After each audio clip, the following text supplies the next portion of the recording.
다음은 박범계 의원님 나오셔서 토론해 주시기 바랍니다.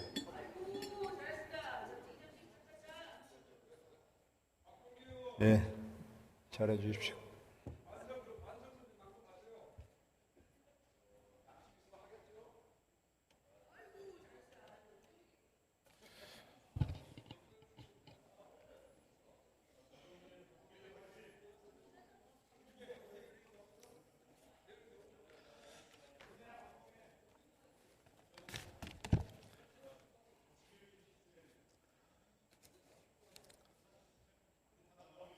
그러게 말이에요. 존경하는 국민 여러분, 그리고 우리 주승용 국회 부의장님과 동료 의원님 여러분, 그리고 한 분도 안 남아 계시네. 우리 정진석 의원님 계시네요. 감사합니다. 저는 오늘 무제한 토론을 공수처와 관련된 주제와 관련해서 하게 됐습니다. 국민들이 그렇게 소망하시던 비례성과 대표성을 강화하는 연동형 비례대표제의 내용이 담긴 선거법이 개정이 됐습니다. 많은 우려에도 불구하고 어찌됐든 여야가 큰 물리적 충돌 없이 이 법안을 통과시켰습니다. 야당은 헌법과 법률이 보장하는 모든 권능을 다 사용했습니다. 물리적 충돌은 없었습니다. 그게 오늘날 대한민국 국회의 그래도 국민 여러분들이 우리 국회를 버리지 않아야 될, 그리고 관심을 가져야 될, 사랑해 줄 이유라고 생각합니다. 소위 필리버스터 제도를 쓰는 여당 국회의원으로서 무제한 토론에 나서면서 우리 헌법과 법률에 의해서 오늘 공수처 제도가 왜 지난 20년 동안 우리 국민들의 절대적인 지지를 받아왔고, 심지어 자유한국당의 전신인 새누리당조차도, 한나라당조차도 이 공수처를 찬성한 이유가 무엇인가? 이것에 대해서 민주당에서 최초로 공수처 법안을 대표 발의했던 본인으로서는 감개무량할 뿐만 아니라 자랑스럽기조차 합니다. 지난 20년 동안 대한민국의 정권은 바뀌었으나 변하지 않는 국가 형사사법체계의 커다란 요구, 이미 국민의 공론으로 인정받은 공수처 제도는 특정한 정파의 유일한 주장이 아니었습니다. 현재 야당도 찬성하는 제도였습니다. 국민 한때는 80%에 이르는 국민들이 지지를 보였고, 지금도 70% 가까운 지지를 보이고 있습니다. 자유한국당은 지금 공수처를 반대합니다. 그러나 검찰개혁의 필요성은 인정합니다. 무엇을 하자는 것입니까? 검찰개혁의 필요성을 인정하고서 지난 20년 동안 국민이 공론으로 받아들였던 어느 정권도, 어떠한 대통령 후보자도 인정했던 이 공수처 제도가 윤석열 검찰총장 체제라고 해서, 그 체제에 의해서 지난 4개월 동안 조국 전 법무부 장관, 전 민정수석에 대한 먼지털이식 수사에 대해서 찬성한다고 해서 검찰개혁의 필요성이 없어진 겁니까? 정말로 검찰이 저 밑에서부터 뿌리채 검찰의 조직 문화가 개선됐고 민주주의 친화적이며 검찰권 남용의 가능성은 전혀 없는 것입니까? 정말로 검찰이 지난 20년 동안 대한민국 국민들이 그렇게도 걱정했던 권력과의 야합을 통해서 권력형 비리를 은폐하는 데 앞장서지 않을 것이라는 확신이 있는 것입니까? 고 김홍영 검사를 기억하십니까? 고 김홍현 검사와 아주 가까웠던 어떤 변호사가 저에게 김홍현 검사가 남겼던 카톡의 대화 내용을 그 운명을 달리한 그날 보내왔습니다. 김홍현 검사는 우리 검찰 출신 국회의원님들이 그렇게도 자랑하는 우리 검찰의 사람이었습니다. 대학교를 졸업하고 정말로 대한민국의 정의를 지키기 위해서, 정의를 실현하기 위해서 청춘을 불살랐던 첫 직장이었습니다. 그는 대한민국 검찰관으로서 손색이 없는 사람이었습니다. 그러나 그의 남부지검에서의 생활은 지옥과도 같았습니다. 그의 상관은 대한민국 검사의 상징처럼 군림했습니다. 무려 16, 17회의 폭언과 폭행이 있었습니다. 여의도에서 술에 만취한 상관의 호출에 부응해서 상관을 들쳐매고 택시를 타고 집에까지 모셔다 드렸음에도 불구하고 고 김홍현 검사는 그의 상관과 그의 부인으로부터 모욕을 당하기조차 했습니다. 그것이 검찰의 조직 문화입니다. 그러한 검찰의 조직 문화가 윤석열 검찰총장 체제라고 해서 바뀌었습니까? 바뀌어가고 있습니까?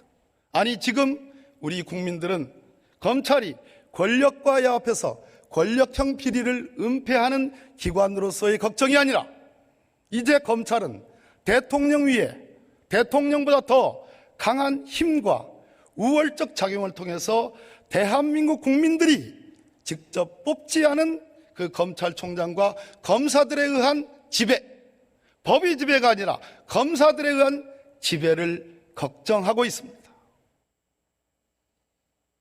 조국 전 법무부 장관 초기 수사에서 우리 국민들은 그것은 어쩌면 조국이라는 단 한 사람, 조국이라는 한 일가의 문제로 생각을 했었는지도 모르겠습니다.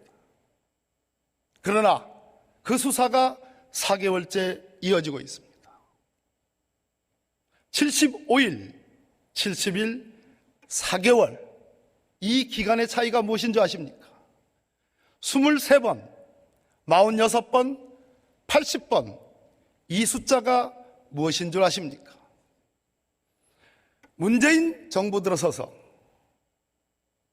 문재인 정부 직전에 박근혜 정부 말기 대한민국을 정말로 떠들썩하게 만들었던 전대미문의 사건은 당연히 박근혜 최순실 국정농단 사건이었습니다. 서울중앙지검이 수사했습니다. 박영수 특검이 수사했습니다.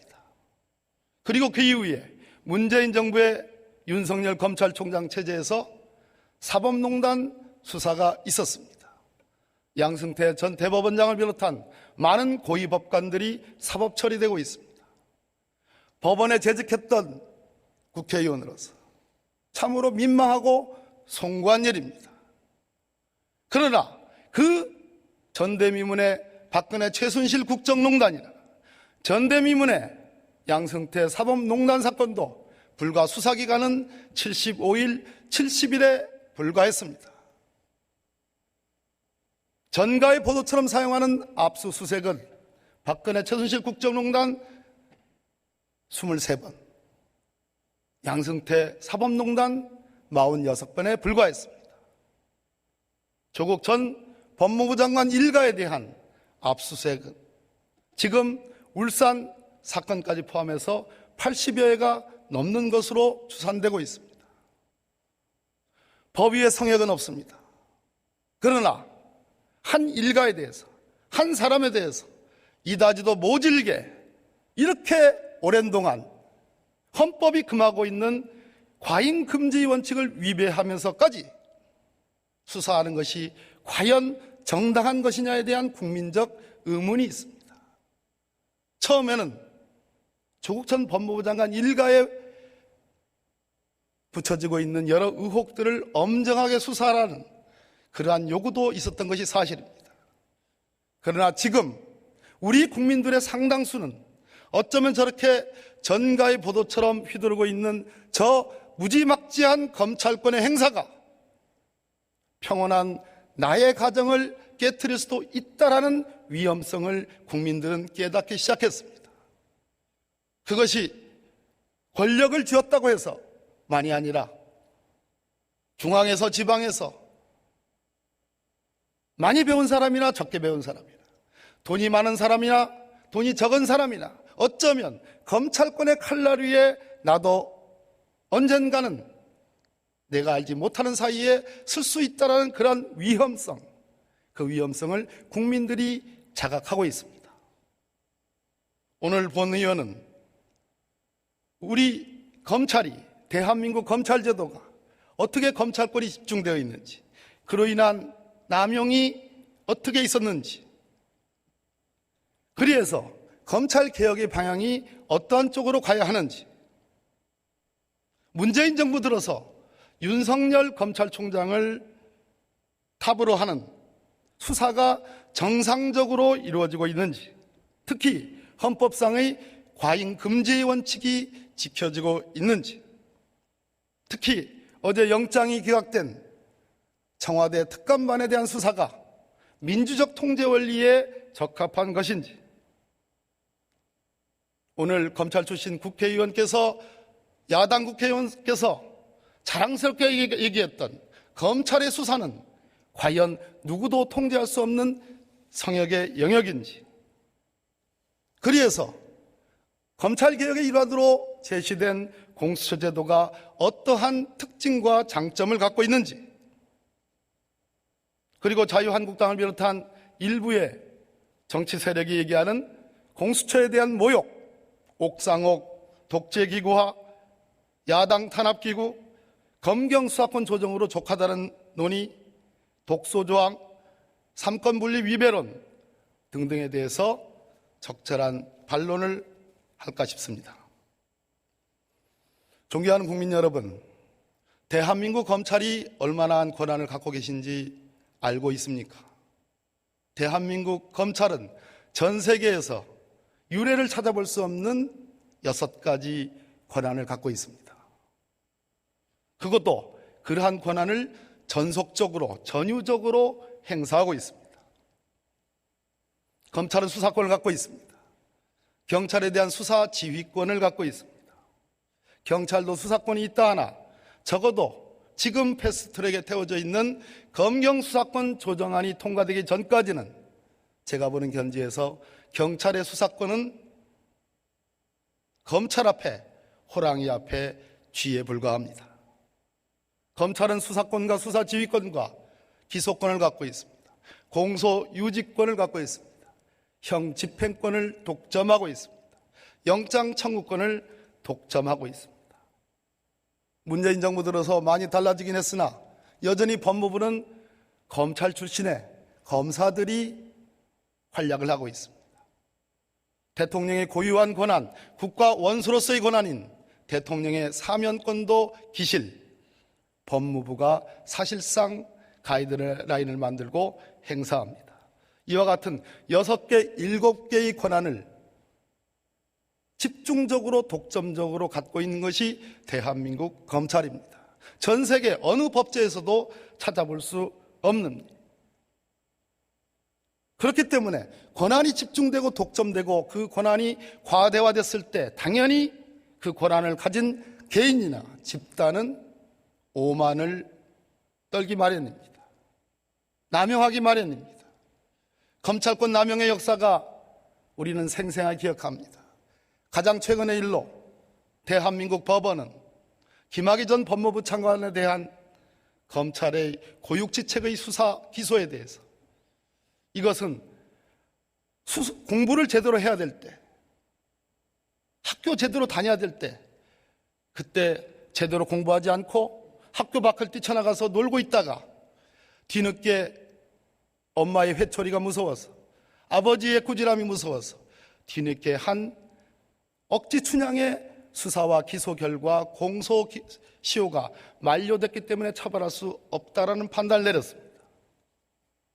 김학의 전 법무부 차관에 대한 수사는 1차 수사를 경찰이 했습니다.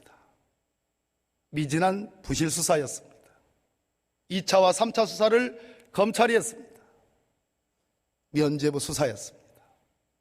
검경 수사권 조정은 대단히 필요합니다. 그러나 검찰과 경찰이 상호 칼을 쥔 채 서로 겨루는 것만으로는 대한민국의 정의가 바로 세울 수 없습니다. 부실한 수사, 면죄부 수사가 막아질 수 없습니다. 서로 총을 겨루고 서로 칼을 겨눈 상태로 서로 죽자고 싸우는 것만이 예상되는 것이 아닙니다. 만약에 서로 총을 똑같이 살기 위해서 내려놓는다면 그것은 누구에 의해서 통제되겠습니까? 바로 이런 측면에서 공수처는 절대적으로 필요합니다. 진경준 검사장이라고 있었습니다. 대한민국의 검사장입니다. 차관급이라고 주장합니다. 검사장이 되면 정말로 많은 특혜가 주어집니다. 그 진경준 검사장이 검사 재직 시절 기업으로부터 어마어마한 주식을 증여받았습니다. 그리고 검사장이 돼서 그것을 팔았습니다. 주식 양도 시세 차익은 120억 원이었습니다. 만약에 공수처가 있어서 검사의 독직을, 검사의 부패를 누군가 서슬퍼르게 바라볼 수만 있었다면 김경준 검사장이 그런 간큰 짓을 할 수 있겠습니까?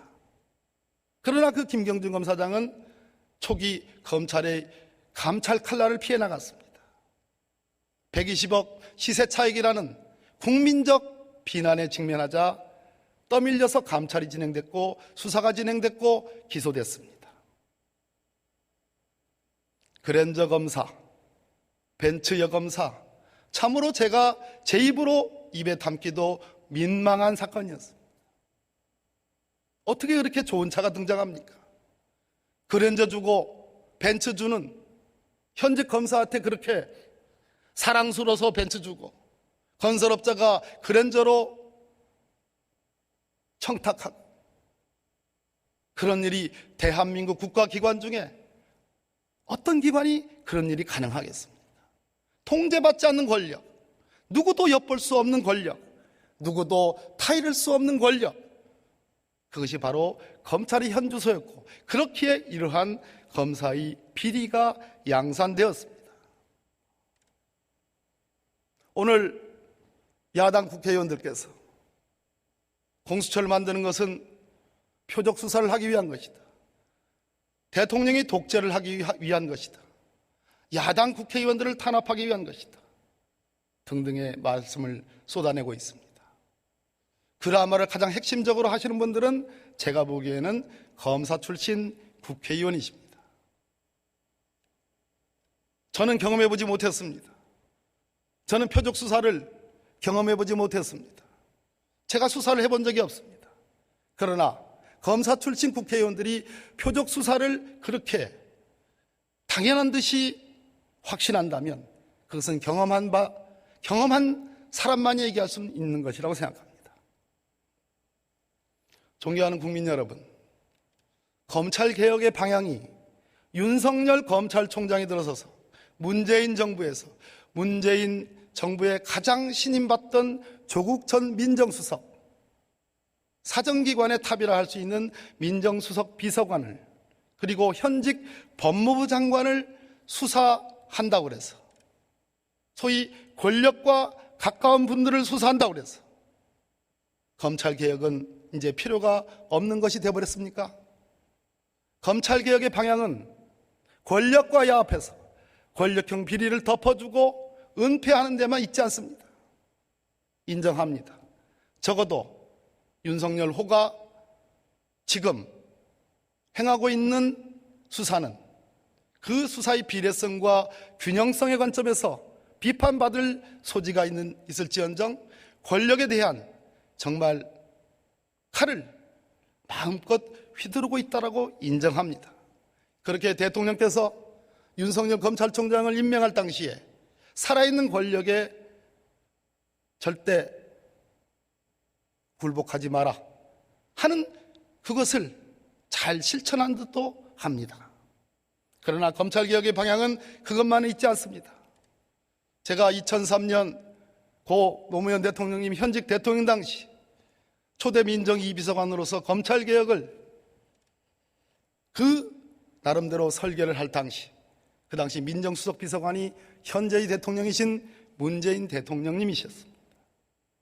그 당시에 검찰개혁의 방향이 과연 권력과 야합해서 권력형 비리를 은폐하는데 그것을 막기 위한 것에만 있었던 것인가? 결코 그렇지 않습니다. 검찰은 칼입니다. 칼은 눈이 없습니다. 눈이 없는 칼이 마구 휘둘러질 때 그것은 어쩌면 우리 국가가, 우리 국민이 채택하고 있는 주권재민의 원리, 법치주의 원리, 그리고 오늘 제가 강조하는 과잉금지의 원칙, 비례성의 원칙을 훼손할 수 있는 위험성이 있기 때문에 검찰개혁의 방향 중에 아주 중요한 방향은 검찰권은 결코 남용되어서는 안 된다는 것입니다.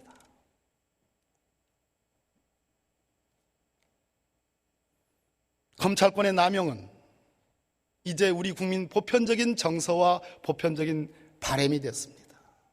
가정에서조차도 대한민국 법원에 의해서 끊어준 검찰의 청구의 저 압수수색 영장이 시간 제한 없이 아침부터 밤늦게까지 프라이버시를 지키고자 하는, 가정의 평화와 가정의 안정과 프라이버시를 지키고자 하는 그 소박한 일반 국민들의 소망조차도 여지없이 깨어질 가능성이 있다는 그 위험성, 부부가 아이들과 부모님과 함께 사는 가정이 어느 날 문득 내가 지은 죄보다 훨씬 많게, 내가 지은 사회적 해악보다 훨씬 크게 내 가정이 무차별하게 침해될 수 있을 가능성, 그것을 검찰권의 남용이라고 합니다. 우리 헌법재판소는, 우리 대법원은 오래전부터 강제수사, 구속, 심지어 국민의 기본권을 제한하는 이곳 민의 전당인 국회에서 제정되는 법률조차도 어떠한 경우에도 국민의 기본권이 침해되어서는 안 된다고 천명한 바 있습니다. 헌법 37조 2항과 헌법 12조는 국민의 기본권을 불가피한 수단으로, 불가피한 이유로 침해하는 경우에도 결코 비례성의 원칙, 과잉금지의 원칙을 위배해서는 안 된다는 규정입니다. 이 자리에서 대한민국 국무총리이신 이낙연 총리께서 과잉금지의 원칙을 얘기한 바 있습니다. 우리 헌법재판소와 우리 대법원이 천명한 헌법상의 원칙입니다. 수사는, 특히 강제수사, 즉 구속과 압수수색은 국민의 신체의 자유, 국민의 평온의 자유, 국민의 거주의 자유에 대한 침해를 일으키는 기본권 제한 작용입니다. 그렇기 때문에 그러한 강제수사와 구속과 압수수색은 목적이 정당해야 되고 그 수단이 적절해야 되며 어떠한 경우에도 그 피해가 최소화할 방안을 강구해야 되고 법익 간의 균형을 유지해야 된다고 천명한 바 있습니다. 이 과잉금지의 원칙은 전 세계 어떠한 민주적 문명국가도 다 채택하고 있는 원칙들입니다. 조국 전 장관에 대한 비판 여론이 있다는 것도 잘 알고 있습니다. 구속영장이 기각되었습니다. 왜 구속영장이 기각되었을까요? 저는 그 구속영장 기각한 그 판사님을 결코 비난할 생각이 없습니다. 그러나 그렇게 결정문을 내주시면 안 됩니다. 그렇게 앞뒤가 알지 못하게, 제가 보기에는 모순되게, 심지어 검찰로 돌려보내는 그 기각 결정문과 언론용 기각 결정 보도문이 다르게 표현돼서는 저는 안 된다고 생각합니다. 법원은 마치 이것이 관행인 것처럼 얘기합니다. 적어도 제가 법원에서 영장 전담 판사로 근무할 당시에는 그러한 관행은 있지 않았습니다. 영장에 대한 청구자는 검사입니다. 따라서 그 결정문은 검사에게 내가 왜 조국 구속영장을 기각하는 것에 대한 설득용 이유입니다. 그것은 검사가 받아봅니다. 그 결정문과 국민에게 표현되는 결정문은 달라서는 안 됩니다. 그러나 그 두 가지 버전의 기각 결정문에는 공통점이 있습니다. 이 범죄는 중대하지 않다는 것입니다. 왜 이 판사님이 조국 전 민정수석이 재직할 당시에 소위 유재수 건에 대한 청와대 특감반의 감찰건에 대해서 그것을 직권남용으로 의율해서 영장을 청구한 이 사안에 대해서 왜 범죄의 중대성을 인정할 수 없다고 했을까요? 저는 첫째, 일선에 계신 판사님들이 청와대 내부에서 일어나고 있는 대한민국의 유일한 국가 원수이자 행정수반이자 유일하게 단 한 명 국민의 직접 투표에 의해서 뽑히는 대통령을 중심으로 한 청와대의 행정 운영이 그 현실을, 그 기능을, 그 역할을 그것이 어떻게 기능하는지를 일선 판사님들이 아셨으면 좋겠다라는 그러한 충고를 먼저 드립니다. 법전 속에 있는 법치주의, 그 법치주의가 현실적으로 데모크라시, 민주주의와 어떻게 조화하는가에 대해서 깊은 고뇌와 천착이 있어야 된다고 생각합니다. 테크노크라시라는 말이 있습니다. 관료제도입니다. 관료제주의입니다. 아무리 못한 대통령이라도 국민의 직접 선거에 의해서 뽑힌 5년제 임기의 대통령에 의한 통치와 국민의 민주적 정당성이 담보되지 않는 시험 하나로 관료가 돼서 서열구조, 승진구조에 의해서 차근차근 승진을 밟아서 한 그 관료들에 의한 통치, 테크노크라시. 국민 여러분, 여러분들은 어느 쪽의 통치를 원하십니까? 우리가 박근혜 국정농단에 대해서 박근혜 대통령도 국민이 직접 뽑은 대통령이었음에도 불구하고 그 정당성을 인정하지 못하는 이유, 그것을 국정농단으로 단죄하고 국정농단으로 이곳 민의의 전당 국회에서 탄핵 소추를 하고 2017년 3월 10일 우리 헌법재판소가 대통령 박근혜를 파면한다라는 탄핵 결정을 한 이유가 현직 대통령의 단순한 뇌물을 비롯한 독직 사건 때문이었을까요? 아무리 못한 대통령이라도 저는 관료에 의한 통치를 보다는 낫다고 생각하는 사람입니다. 아무리 못한 국회의원이라도 저는 예전에 유정회 대통령이 지명하는 그 국회의원보다는 낫다고 생각하는 사람입니다.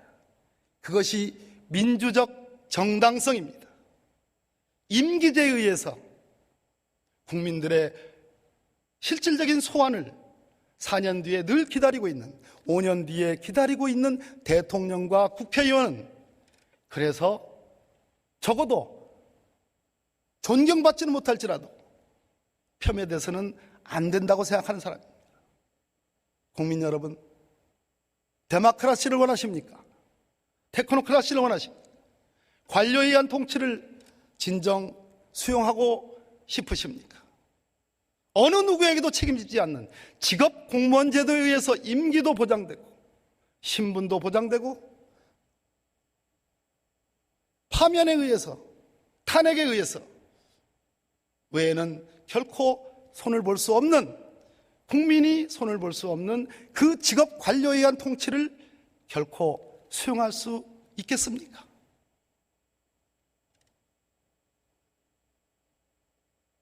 청와대에는 대통령령으로 만든 대통령 비서실 직제령이라고 있습니다. 청와대 특감반 본의원이 민정수석실에 근무할 당시 지금 대통령이신 문재인 대통령 민정수석께서 만드신 규정입니다. 과거 정부에서 사직동팀이라고 해가지고 아무런 법적 근거가 없는 말 그대로 하명수사를 전담하는 그런 팀이 있었습니다. 지금 동료 선배 의원님이 되신 박주선 의원님이 그 지휘를 하는 사정비서관이었습니다. 그래서 여러 차례에 걸친 수사의 대상이 됐고 기소도 됐습니다. 3번 기소됐으나 3번 다 무죄를 받았습니다. 그 반성의 결과로 대통령 비서실 소위 특감반 규정이 생겼습니다. 특감반은 15명을 넘지 않습니다.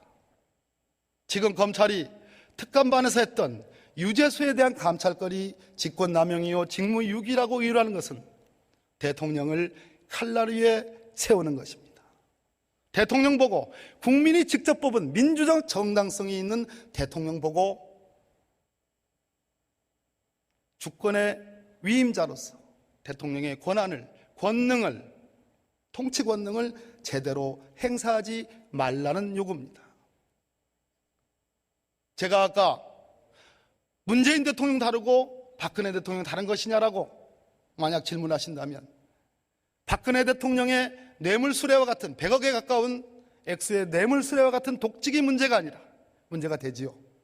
그러나 국민들이 그 당시 도저히 용서할 수 없고 이곳 국회가 도저히 용서할 수 없어서 탄핵 소추했던 그 이유는 바로 국정농단 때문이었습니다. 즉 대한민국 국민들은, 주권자인 대한민국 국민들은 당신의 손으로 대통령을 박근혜를 선택했습니다. 그러나 박근혜 재임기간 4년 동안 박근혜는 대통령이 아니었습니다. 대통령은 국민이 듣도 보지도 못한 최순실이었습니다. 그것을 경찰청에서 파견 나간 박관천 경정이 폭로를 한 것입니다. 그것이 십상시 문건입니다. 정윤회 문건입니다. 대한민국 권력서열 1위가 박근혜가 아니고 최순실인 것, 대한민국 권력서열 2위가 박근혜가 아니고 정윤회였던 것, 그렇기 때문에 국민들은 그것을 용서하지 못한 것입니다. 그것과 지금 벌어지는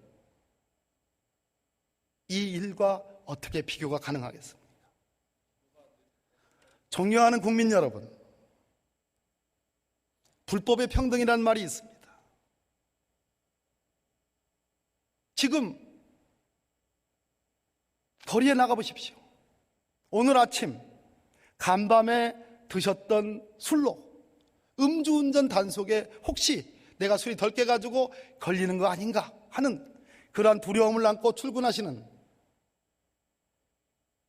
운전자 여러분, 보통 시민 여러분, 여러분들이 만약 어쩌면 재수가 없게 아침 경찰 단속에 걸려서 음주, 알코올 농도 0.05%가 나왔다, 0.04%가 나왔다. 과거에는 처벌받지 않은 기준이었습니다. 그때 여러분들은 그렇게 생각하시고, 내가 간밤에 술을 한 잔만 덜 줄였더라면, 그렇게 생각하지 않으실 겁니다. 참 재수없다. 아이고, 0.2%만 나왔으면, 0.02%만 나왔으면 좋았을 텐데 어떻게 0.04%가 나왔지? 참 재수가 없다. 또 한편으로는 저 차 운전하는 사람을 한번 단속해 보십시오. 그 사람도 간밤에 12시까지 술을 먹어서 덜 깬 상태로 운전을 할지도 모릅니다. 왜 나만 단속합니까? 왜 나만 가지고 그렇습니까? 왜 나만 처벌받아야 됩니까? 왜 나만 수사받아야 됩니까? 라는 항변에 직면할 수 있습니다. 이것을 법률적 용어로 불법의 평등이라고 합니다. 받아들여지지 않는 주장입니다. 본 의원이 1992년인가 93년 인천지방검찰청에서 사법연수생 2년차 시보로서 검찰 시보를 한 적이 있습니다. 검찰 시보를 하면서 마지막 한 달 동안 검사님이 검사로서, 검사 직무대행으로서 직접 수사를 하고 기소를 할 기회를 주었습니다. 잊지 못할 일이 한 번 있었습니다. 제 나이 그때 20대의 약관이었습니다. 검사도 아니었습니다. 사법연수생에 불과했습니다. 검사님, 왜 나만 가지고 이렇습니까? 왜 나만 가지고 이걸 처벌받아야 됩니까? 그 사안은 약식명령을 할 만한 그런 사안이었습니다. 벌금 30만 원, 벌금 50만 원 사건이었습니다. 우리 국민들 모두에게도 매일같이 벌어지는 일일 것입니다. 그 사람의 주장은 그렇습니다. 왜 나만 처벌받아야 됩니까? 검사님, 지금 나와 손을 잡고 거리에 한번 나가보십시오. 나와 같은 위반 행위는 지금도 현재도 비일비재하게 벌어지고 있습니다. 나는 그저 재수가 없었을 뿐입니다. 이것을 불법의 평등이라고 합니다. 전 세계 문명국가에서 받아들여지지 않는 법률적 주장입니다. 그럼에도 불구하고 적어도 정의감이 강했던 당시로서 저는 그 사람의 말을 지금도 잊을 수가 없습니다. 수사권을 행사하는 사람, 검찰권을 행사하는 사람, 재판권을 행사하는 사람, 하느님이 부여한 신성한 권리입니다. 사람이 사람을 재단하고 사람이 사람을 재판하는 일, 헌법과 법률에 의해서 이루어지는 일이긴 하나 그 전지전능의 권한을 정말로 겸허하게 절제해서 내가 행사하는 이 수사권과 이 재판권이 자연법의 원리, 신성불가침의 원리, 하늘이 준 그 신성한 권한을 내가 제대로 사용하고 있는가에 대한 근본적 물음, 근본적 자기 절제, 근본적 자기 검열이 없다면 그것은 칼입니다. 눈과 귀가 없는 칼입니다. 한쪽 면만 칼날이 서 있는 게 아니라 양날의 칼이 서 있는 서슬프런 칼입니다. 그 칼은 검찰권의 남용으로, 재판권의 남용으로 어쩌면 민주주의의 원리, 법치주의의 원리, 국민 주권의 원리를 우리가 알지도 못하는 사이에 침해할 가능성이 있는 것입니다. 적어도 정의가 있다면 대한민국의 민주주의의 원리와 법치주의 원리와 주권 재면의 원리가 한결같이 흐르고 있는 좋은 나라라면 불법의 평등을 얘기하는 국민의 목소리, 보통 사람들의 목소리에 대해서 그 주재자들은, 즉 검사와 판사들은 불법의 평등의 원리는 받아들일 수 없으나 이 사람이 얘기하는 보편적 기회균등, 형평성의 원칙, 과잉금지의 원칙, 비례성의 원칙, 법익 침해의 최소성의 원칙, 수단의 적절성의 원칙, 목적의 정당성의 원칙이 혹시나 내가 훼손하고 있는지 아닌지를 자기 진단을 해야 된다고 생각합니다. 대통령에게는 인사권과 재정권으로 국민이 위임한 그 통치권을 행사합니다. 또 하나 특별감찰반이라는 소위 15명 정도에 불과한 그 존재 자체로 대통령의 위엄과 대통령의 권위와 소위 존재적 정의가 되는 그러한 제도가 있습니다. 수사기관도 아니고 정보기관도 아닙니다. 지금 검찰이 조국 전 민정수석을 필두로 하는 청와대 특감반을 수사기관의 잣대로, 정보기관의 잣대로 재단한다면 그것은 대통령으로 하여금 통치를 하지 말고 제가 아까 말한 테크노크라시, 즉 관료제 정치를 하라는 요구와 다를 바 없다고 생각합니다. 대통령 비서실 직제령에도 특감반의 규정에 반드시 감찰을 한 결과 비리 혐의를 발견하면 수사 의뢰를 해야 된다라고 규정이 되어 있지 않습니다. 절대로 그렇게 되어 있지 않습니다. 필요하다고 판단하면, 즉 강제 수사를 할 수도 없고 법을 위반해서도 할 수도 없으며, 임의 감찰을 통해서 당사자 동의를 받아서 감찰을 한 결과 혐의가 있다고 인정되는 경우라도 필요하다고 판단하면 수사 의뢰한다고 되어 있습니다. 그 필요하다고 판단하는 주체는 당연히 대통령 민정수석 비서관입니다. 그래서 조국 민정수석은 혐의가 있을 가능성이 있기 때문에 관련 기관에 통보를 했습니다. 그리고 인사조치를 요구했습니다. 만약에 지금 검찰이 요구하듯이 지금 수사의 칼날 위에 세우는 것처럼 청와대 특감반이 대상에 제한이 없습니다. 대한민국 공직자 모두를 다 감찰할 수 있습니다. 비록 소수 15명에 불과하지만, 만약 직업 공무원제가 관철되고 있는 대통령과 대통령을 보좌하는 청와대 비서실, 청와대 안보실, 청와대 정책실 내에 실장과 수석과 행정관을 넘어서서, 또 대통령의 친인척들, 특수관계인을 넘어서서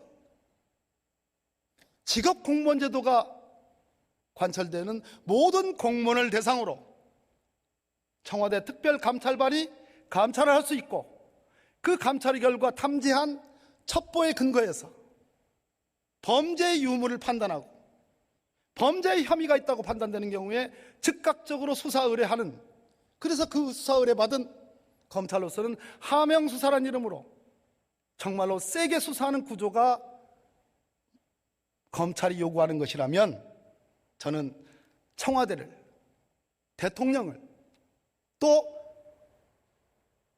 특감반을 국정원과 같은 정보기관으로 만드는 것이고, 검찰과 같은, 아니 검찰보다 더 센 수사기관으로 만드는 격이라고 생각합니다.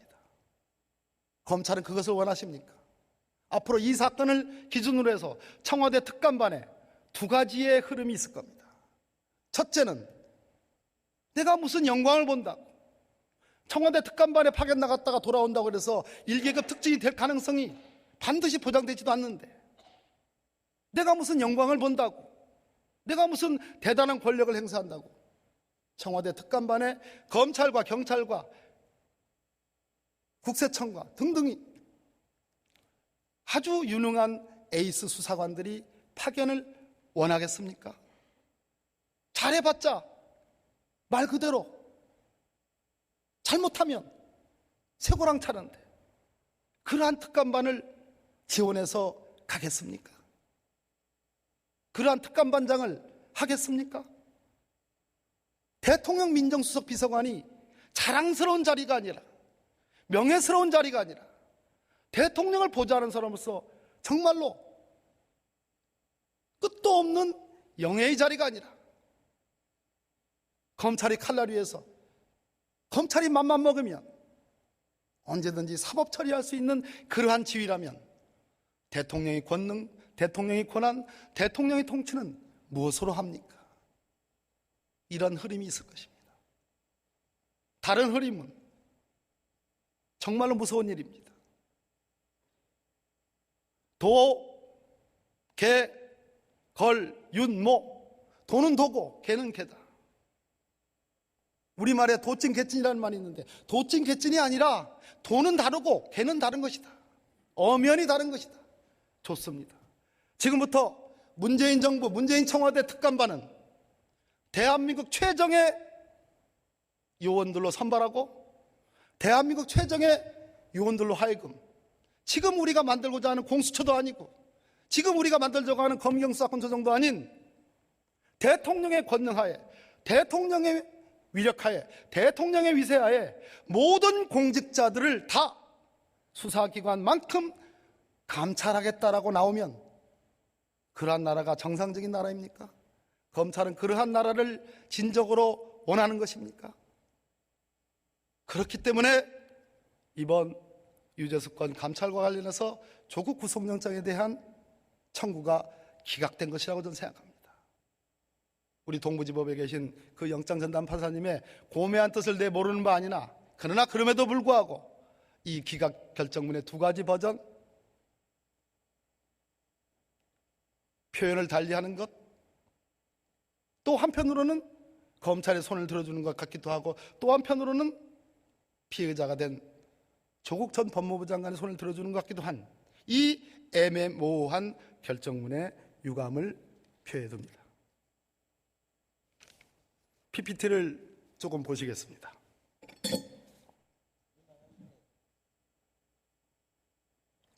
시간이 이렇게 벌써 이렇게 갔나요?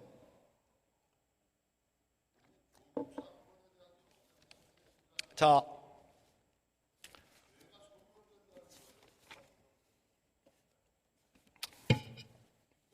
조금 빨리 얘기하도록 하겠습니다.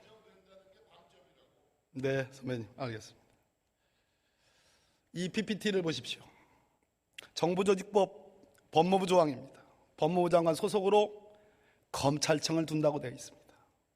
대한민국 어느 부처에도 없는 조항입니다.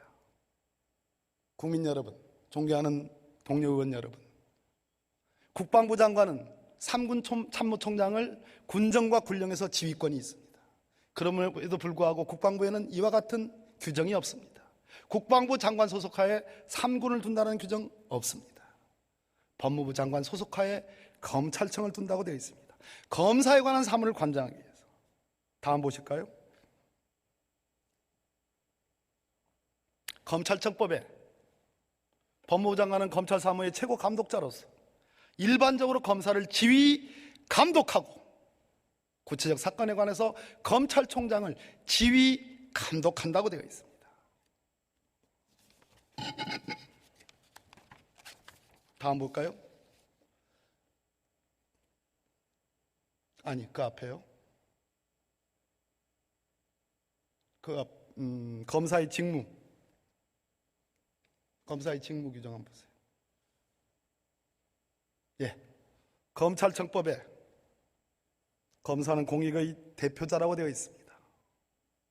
대한민국 2,400명의 검사 중에 많은 검사들이 지난 수십 년 동안 있어왔던 이 검사제도 하에 우리 검사들이 대한민국을 위해서, 우리 국민들을 위해서 범죄를 예방하고 범죄를 수사하고 척결함으로써 나름의 정의를 세우려고 노력했던 그 공을 저는 가벼이 보지 않습니다. 검찰청법에 검사는 공익의 대표자라고 되어 있습니다. 그리고 2항에 검사는 국민 전체의 봉사자로서 정치적 중립을 지켜야 하며 주어진 권한을 남용하여서는 아니 된다고 되어 있습니다. 여러분, 중요하지 않습니까?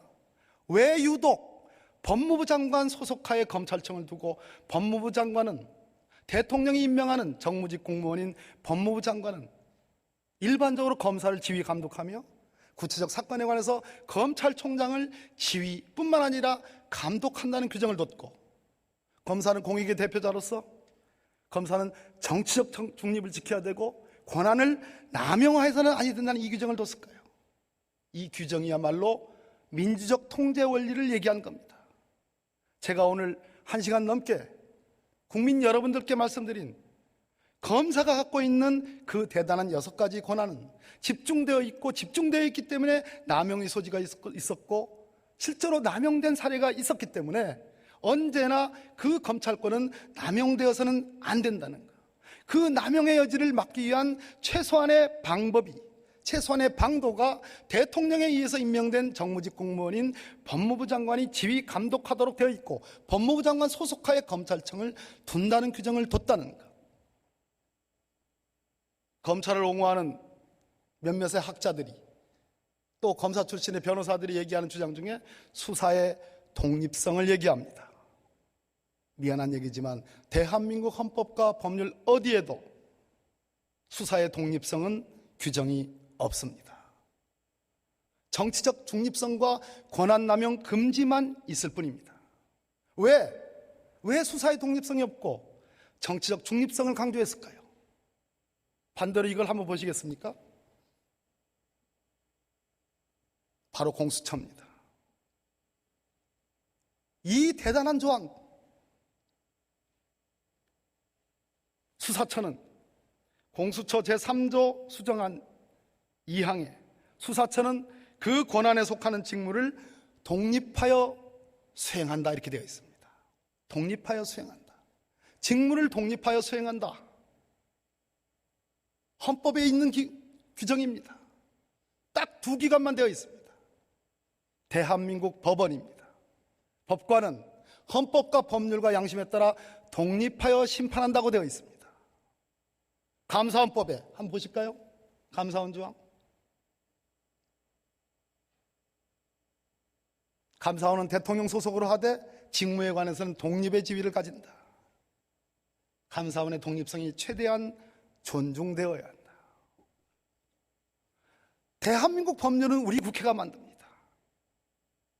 우리 국민들이 위임한 권한에 의해서 우리 국회가 만든 법률과 헌법에 의해서 왜 법관의 독립성, 사법부의 독립성이 유일하게 헌법에서 보장되며 법률에 의해서 감사원의 독립성이 보장되며 우리가 만들고자 하는 이 공수처 법안에 수사처의 독립성이 보장되는 규정을 넣었을까요?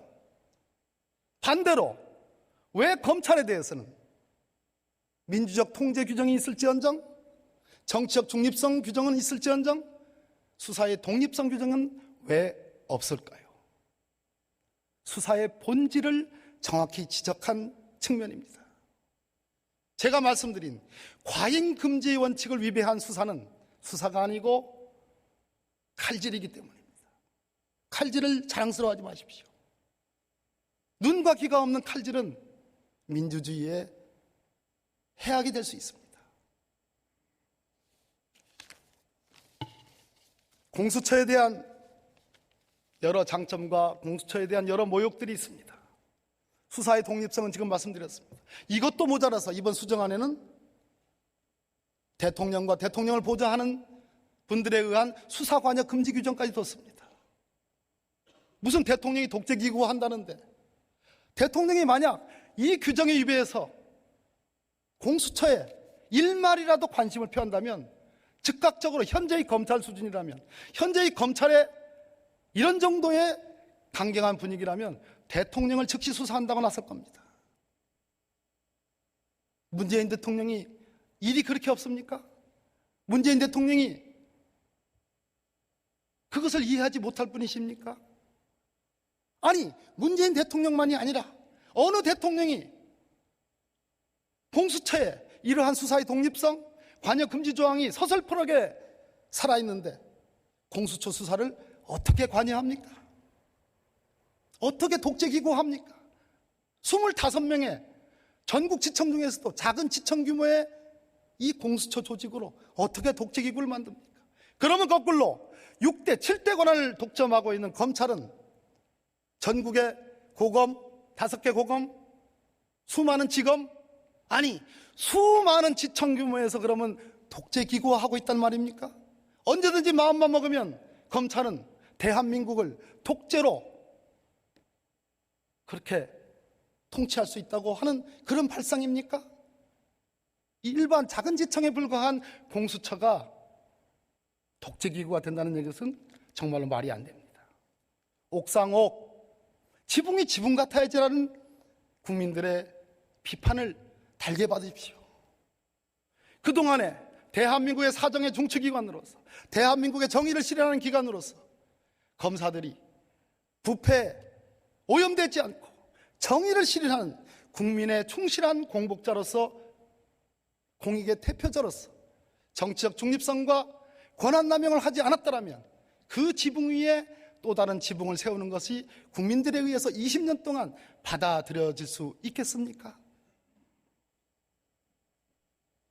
검경 수사권 조정으로 족하다라는 일부의 분의 주장이 있습니다.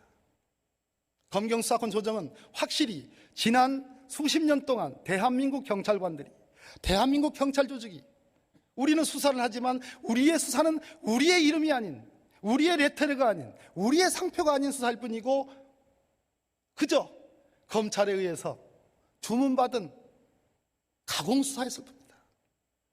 우리는 수사의 주체가 된 적이 없다.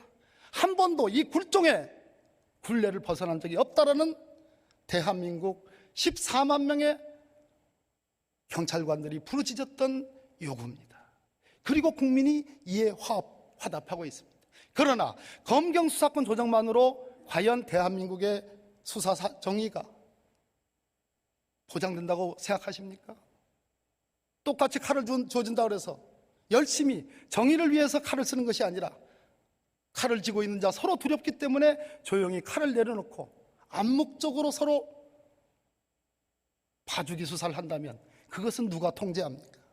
그것이 바로 김학의 법무차관에 대한 1차 경찰 수사, 2차, 3차 검찰 수사의 결과 아니었습니까?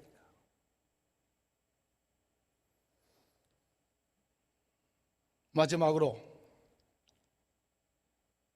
독소조항에 대해서 얘기합니다. 독소조항이라고 합니다. 수사기관이 수사 과정에서 발견된 고위공직자, 즉 공수처 수사 대상이 되는 고위공직자의 범죄 사실을 인지한 경우 당연히 그것을 공수처에 통보하는 것이 당연한 거 아닙니까?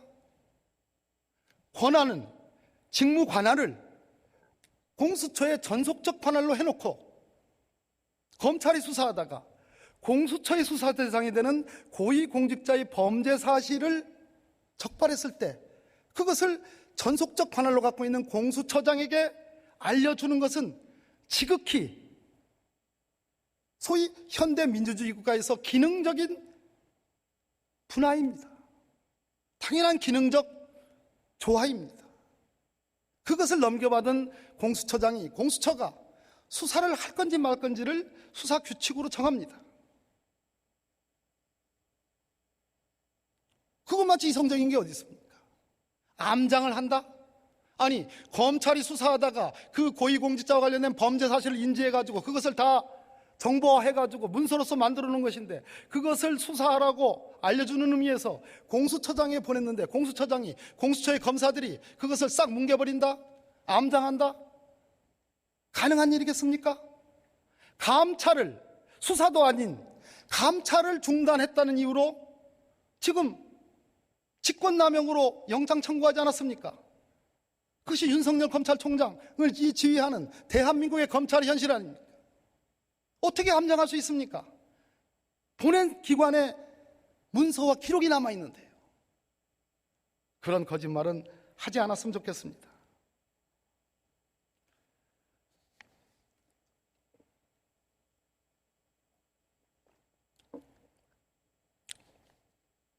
존경하는 국민 여러분, 그리고 토요일 오전에 이렇게 자리를 지켜주신 여러 동료 의원 여러분, 마지막으로 제가 드리는 말씀은 윤석열 검찰총장에 대한 얘기입니다. 저는 윤석열 검찰총장과 사법연수원 동기입니다.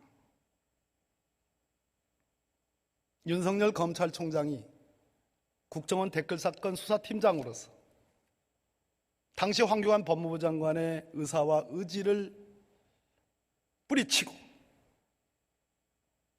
성역이 없는 수사를 진행했습니다. 그리고 그는 대구 고검으로 좌천됐습니다. 한 번의 좌천에 그치지 않고 대전 고검으로 제2차 좌천을 당했습니다. 보복성 징계였습니다. 윤석열 검찰총장의 성격을 너무나 잘 아는 저는 불을 보듯이 빤하게 사표를 낼 것으로 예견이 됐습니다. 그때 조국 서울대 법전원 교수가 저에게 전화가 왔습니다. 어떠한 경우에도 윤석열과 같은 좋은 검사가 사표를 내게 해서는 안 된다는 당부와 부탁이었습니다. 그래서 제가 페이스북에 사표를 만료하는 글을 쓰고자 한다고 얘기했습니다. 조국 교수는 이왕 쓰는 김에 정말로 자세하게, 간단하게, 그리고 호소하듯이 써주셨으면 좋겠다라는 간곡한 부탁을 했습니다. 저는 윤석열 검사가 사표를 절대로 내서는 안 된다라는 절절한 글을 윤석열 형으로 시작되는 문장을 만들어서 페이스북에 올렸습니다. 그것을 조국 교수는 다시 리트윗을 했습니다. 그렇게 지켜진 윤석열 검사였습니다. 촛불혁명을 거쳤던 제19대 문재인 대통령은 적폐청산의 과업을 윤석열 검사에게 맡겼습니다. 그리고 지금 윤석열 검찰총장은 윤석열표 수사를 하고 있습니다. 서운합니다. 대단히 서운합니다. 섭섭합니다. 대단히 섭섭합니다. 오늘 제가 말씀드린 과잉금지의 원칙, 비례성의 원칙이라는 헌법상의 원칙은 윤석열 검찰총장께서 너무나 자주 얘기하는 헌법상의 원리입니다. 윤석열 총장 자신이 헌법주의자라고 얘기합니다. 수사의 칼날은 수사의 칼집과 같이 가야 합니다. 언제나 빼어들고 있는 수사의 칼, 눈도 귀도 없는 수사의 칼, 그것은 윤석열 검찰총장이 신봉하는 헌법상의 원리인 과잉금지의 원칙, 비례성의 원칙과 어울리지 않습니다. 칼이 칼집에서 울리듯이 있을 때 대한민국에서 부패를 저지르고자 하는 자, 대한민국에서 비리를 저지르고자 하는 자, 대한민국에서 부정을 저지르는 자들이 두려워할 것입니다. 그것이 대한민국 검찰 조직의 사명입니다. 그것이 윤석열 검찰총장의 사명입니다.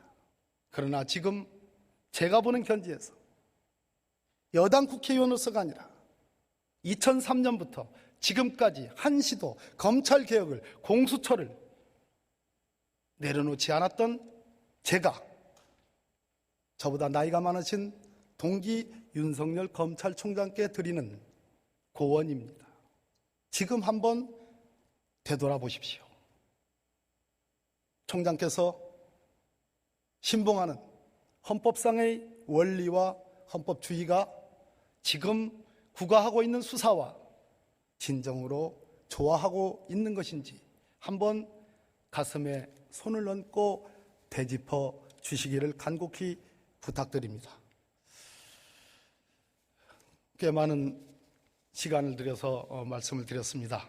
있는 그대로의 제 평소의 생각을 정리해서 말씀을 드렸습니다. 저는 오는 29일이든 30일이든 반드시 금년 내에 지난 20년 동안 대한민국 사회, 대한민국 국민이 공론으로 받아들인 이 고위공직자 범죄수사처 법안이 반드시 통과되어야 한다는 강력한 부름으로 이 자리에 섰습니다. 국민 여러분 지켜주십시오. 통과시켜 주십시오. 통과되도록 힘을 주십시오. 감사합니다.